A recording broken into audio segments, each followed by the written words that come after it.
We've worked under some great leaders, some great CFOs, ones that we said we'd emulate, and we worked under some we've said we'd never copy. Today, we're unpacking the traits that actually matter and the traits that we're trying to avoid. You're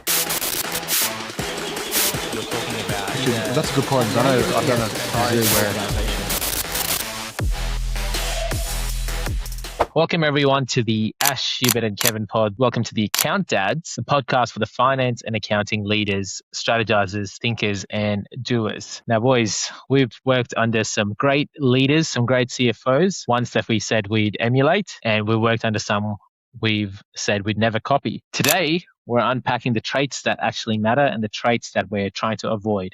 It's actually good because it's a kind of a case study for those budding finance leaders who are just emerging into these roles, but also leaders like us that want to make sure that we're setting off our year right and we're kind of crafting out some of the traits that aren't healthy for a finance team. So I thought it'd be good to just do an exercise and go through some of the traits that we see in finance leaders to start off with that we've enjoyed. Ash, I think you've got some good ones we could probably kick off on.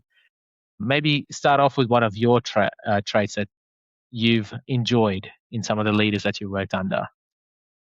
enjoyed. Yeah, absolutely. So I think for me, where CFOs have really excelled and something that I really enjoyed was just being able to connect those future scenarios. So as soon as they see some numbers or some storytelling, they're just being able to go, yep, I understand what the future impact of these things are going to be. The second point was going to be being present, so being available, talking to all levels. So that's anywhere from junior staff all the way up to senior levels of staff, having curiosity about the business, just being interested in what's going on and understanding how the company's actually generating money and, making those profits.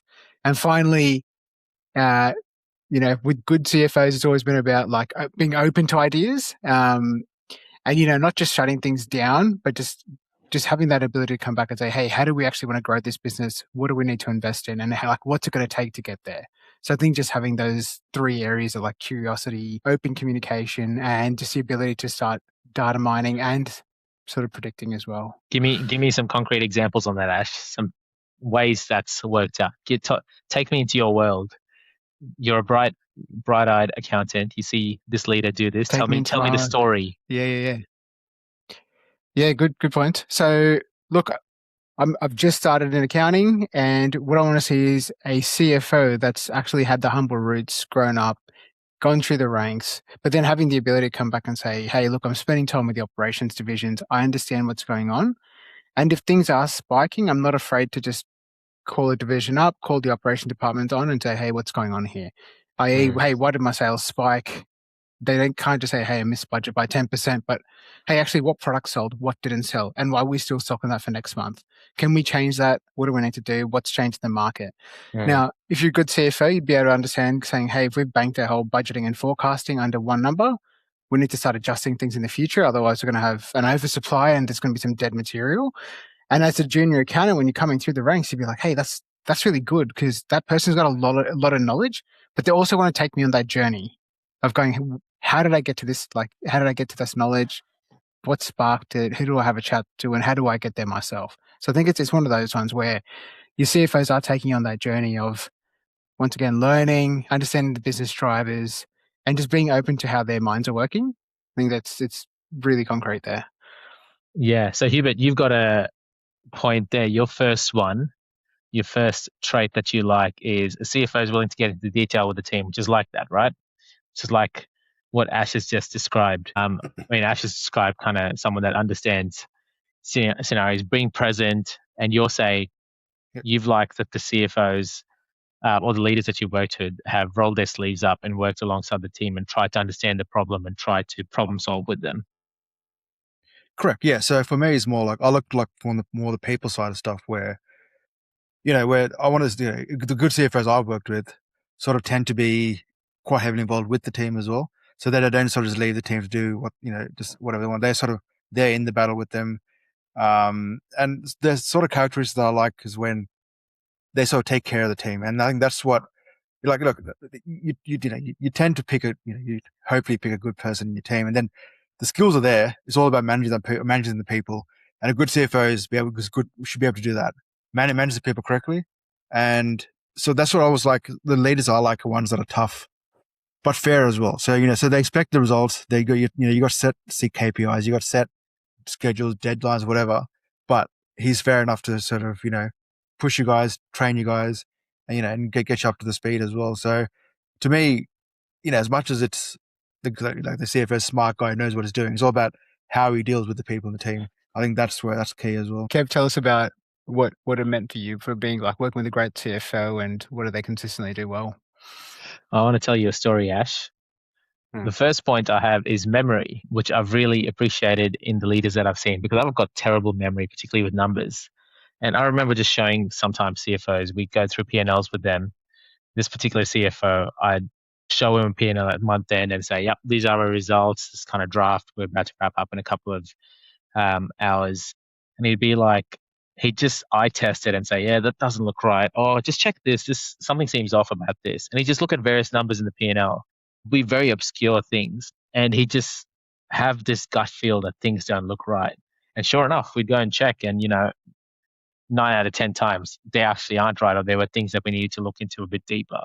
And so that's one of the traits that I really admire, that I still struggle with, memory, because we see so many numbers all the time. This guy would just remember the core numbers that really mattered for the business. And so because he was so close to the business, he'd understand that really well. A couple of others that you guys have mentioned. So being present, which you mentioned, Ash. I also like that sometimes when the leaders are present, they're willing to back you more as well, because they know that, you're working hard, you're trying to, get better, but also help the team get better, but also help the business get better. So this back you mentality that the leaders that I worked under really loved, where they want to see you win. They try to match your enthusiasm, because a lot of times, sometimes these leaders are so jaded and old, and they don't really care about a young, budding, enthusiastic leader coming through. But they're matching your enthusiasm. They're saying, yep, whatever you want to try, go for it. But they also will have a sense of realism. So if sometimes you're going too far down the wrong way, they'll pull you back a bit, but still keep you with the wind in your sails. And the last one was, I think we've seen CFOs that are pushovers. I think most CFOs that I've worked with, they haven't been pushovers per se, but they've kind of been not as strong in boardrooms as I thought CFOs should be, or how they portray in the movies anyway.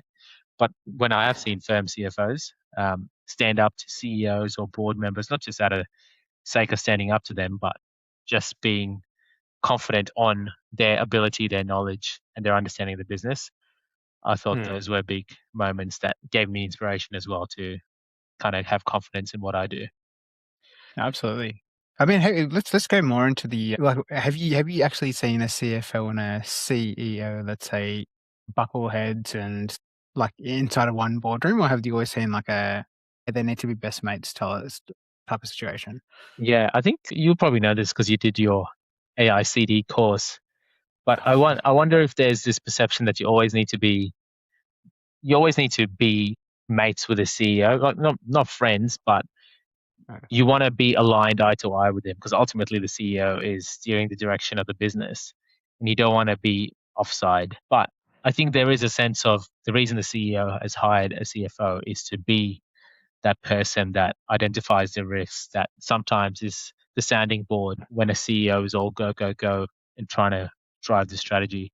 And a lot of times CFOs don't see that in themselves, because they're like, well, I'm just a numbers person for this business, and I don't feel like I have a voice. But the CFOs that I've seen that are great are the ones that understand the business, and they'll say, actually, I don't think we should do this because of X, Y, and Z reason.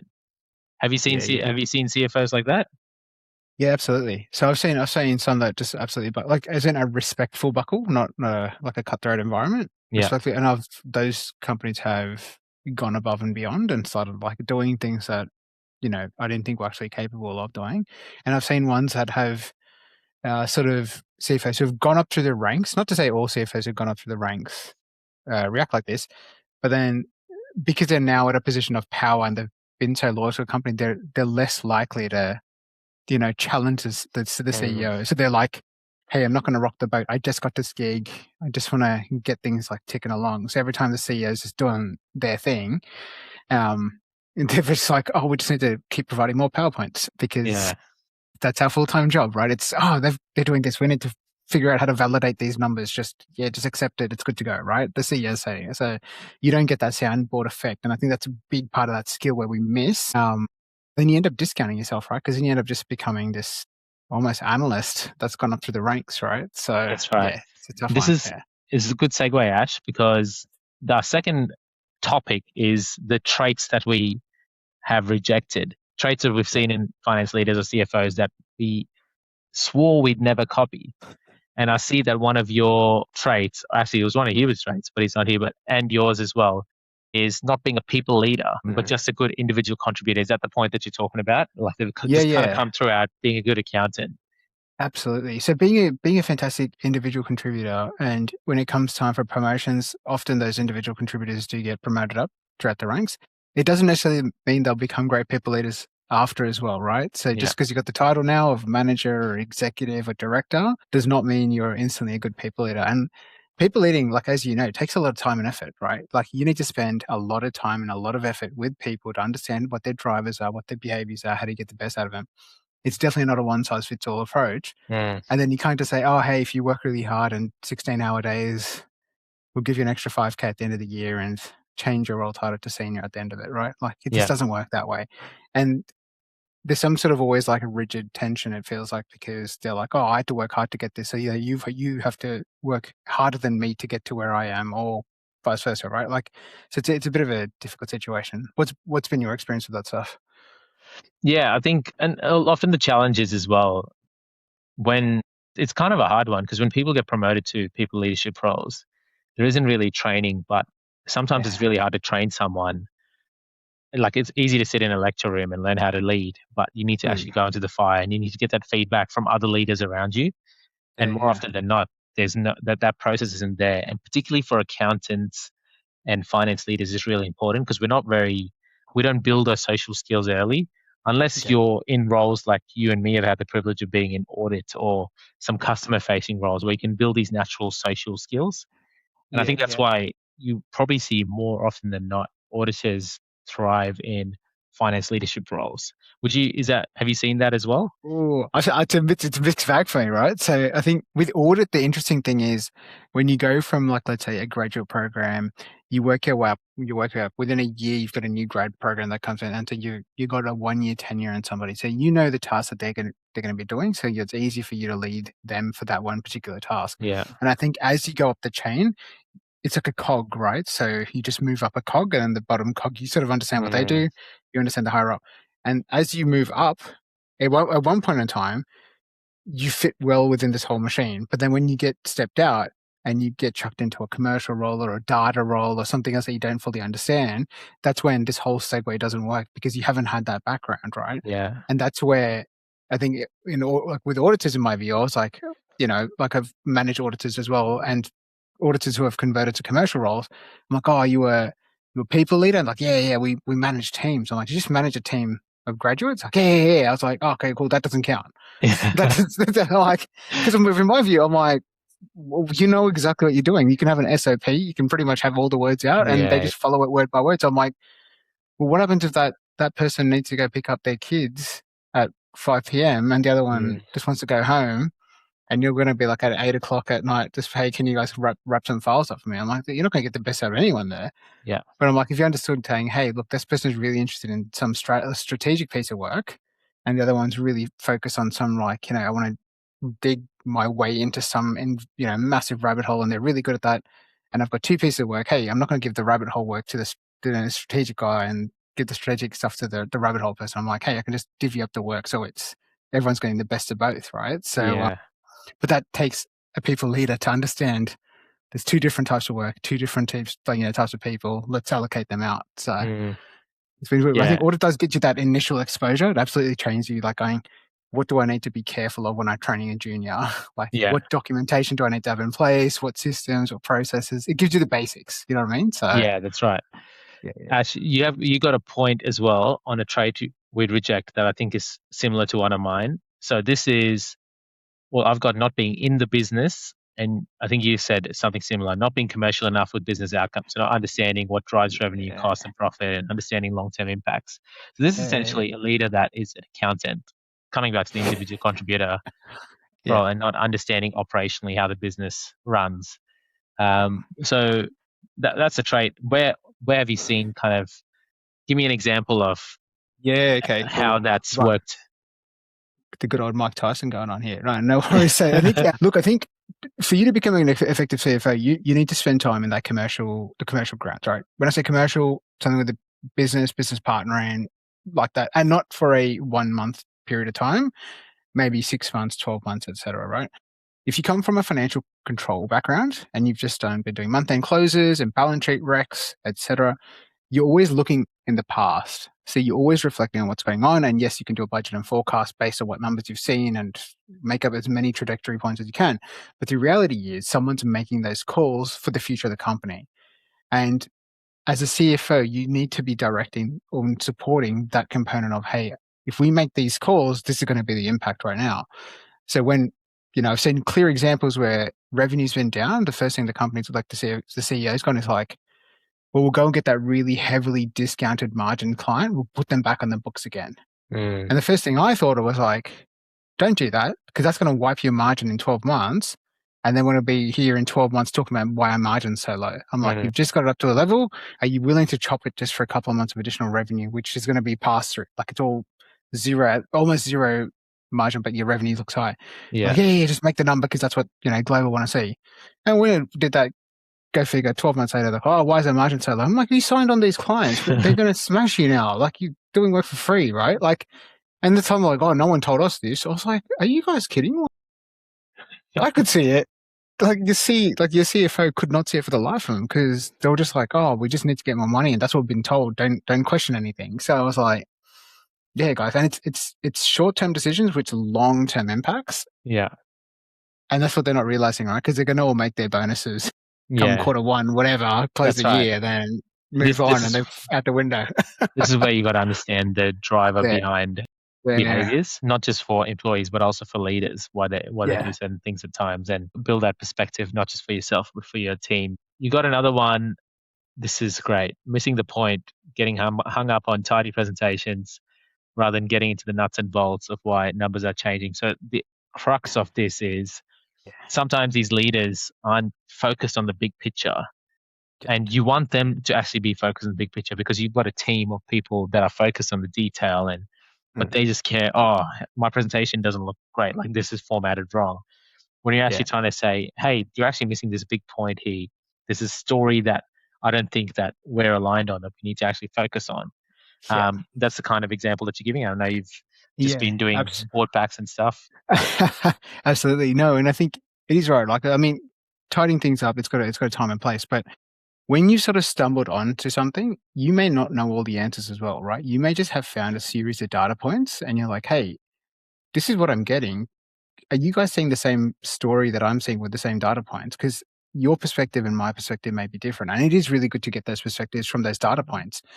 So if you guys can start like sort of having those healthy conversations around, okay, what does this mean if this is down or this is up and this wasn't like this last year or last quarter, or what are the trends? Oh, it's not seasonal, it is seasonal. You can actually start trying to figure out what needs to change within the business, or is there anything to optimize or not optimize or change supplier? There's a lot of conversation, but if I'm just trying to show the same standard static chart each time in some sort of deck, I sort of come through and I'm like, I'm not sure how this conversation is going to add value. I get that it's been done consistently, but it's pretty irrelevant in this case, right? The lines thereabouts within that little bandwidth, we're not adding that much value. We could have been spending time on something that could have really been adding value, but we chosen to disregard it, right? Yeah.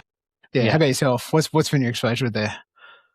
Yeah, I think I've seen that a lot. I would say the biggest frustration is sometimes I do get as well.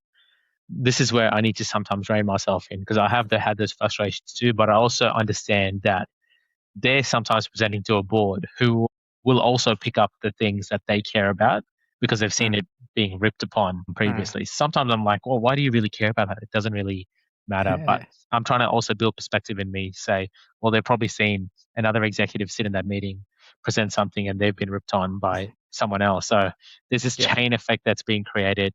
And sometimes it's just good to ask. and say, hey, is that really important? But I'm too scared to do that most times. So so you know what my approach has been so far. I yeah, say, all right, what's the board expect? They give me a set of standard slides, yeah, and then what I've in not my current job, but previous jobs, I've then gone ahead and created a supplementary deck to feed the beast and be yeah, like, hey, I get this as a standard deck, but I'm like, here's what I see. yeah, And I was like, all this magical stuff, and I'm like, that's your ammo now for whatever you want to do with it. But it's just to come back and say, hey, like, are we actually looking at this the right ways? Because if you've got multiple people talking about sales is a key thing, right? In most companies, it's like, oh, we've got X amount in the pipeline, and I've got, what does that actually mean? Because they've given it, they go, oh, in 12 months we'll sign this client. It's like, does that mean day one I'll get all that money? No, yeah. that means I'm going to monetize this in another year from now. So tell me I'm going to get money now 18 months from now. Like, yes, I'm like, that's a long time. So therefore, our pipeline needs to have been built up 4 times this number to hit a budget target over there, right? Like, I was just joining those dots, right? But everyone's so hung up on the, like, let's do this now thing. Yeah, And then when your numbers miss, we're like, oh, why did it miss? I'm like, everyone explained to you that there was going to be a huge delay with these numbers, right? Like, that's right. Yeah, so it's just bizarre. But at the same time, you're still paying salaries, you're still paying everything else. Like, is your business model optimal for what it needs to be at that point in time, right? So, yeah, I've got 2 more, Ash, before we yeah, finish up. So 2 traits that I've absolutely hated. One is blame shifting. So sometimes there's long working days, or there's reworks, or there's month ends that just never seem to stop. And the leaders that I've worked under sometimes just blame everyone else, blame the other executives, blame saying, oh, he's so crap. And sometimes what the team needs is not blame shifting. They just need a sense of perspective. We need to build like a bit of, this is why this is important. Sure, I may not agree but with certain elements of it, but this is important for us as a business at the moment. So this is why we're putting all our effort into it. I've just hated the blame shifting, especially as a young finance professional growing up.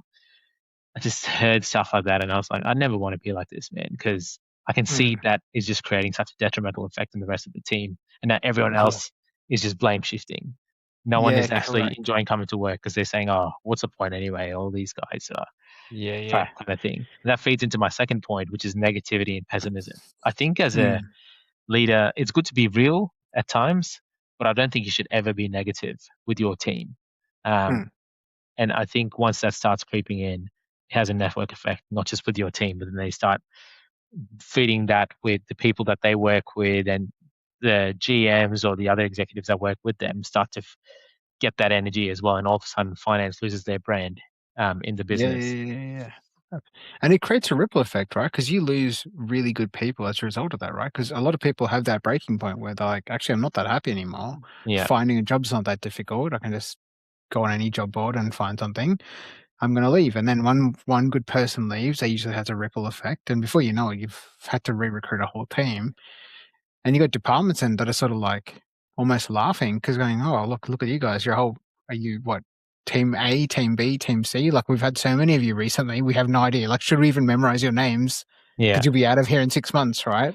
yeah, And it's just not great, right? But I think, yeah, like you said, like negativity, like if you're just constantly being in that, for me, like I said, I value perspective. So I like to be yeah, like, what am I missing? But I'm also like, think outside the box, right? yeah, Like, yeah, if you're playing within a certain playing field and you can't go ahead and change the world, can't just, bring Elon Musk in for a quick secondment for 6 months and go, hey, what do we need to change?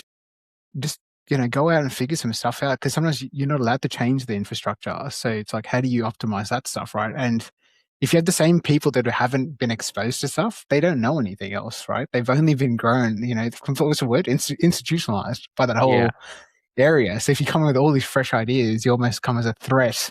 yeah, And it's like, no, we can't do that because of X. And, yeah, my perspective has always been like, that's not a valid response. Just yeah, like, this is a made up response.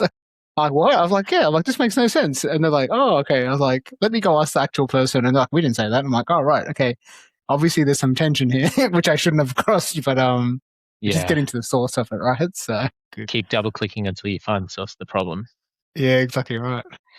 Well, hopefully everyone has found some good perspective, some good traits that they can emulate as leaders, but also are wary of some of these traits. And one of the reasons we're talking about other leaders is oftentimes we fall into these traps as well. And the purpose of this pod is us not saying we're perfect. We obviously have made the same mistakes as well. And so we love learning from this, and we're learning from even this conversation, and we'd love for you guys to learn from this conversation as well. So if you're a finance professional or a leader who wants to grow, learn, and lead better, love for you guys to continue giving us things you'd love for us to talk about. Like and subscribe to this channel, and join the Accountdads community of leaders who are hoping and striving to shape the future of finance. Thanks for tuning in, guys. We started with 3, finished with 2, but at least we stay strong. Thanks for joining us.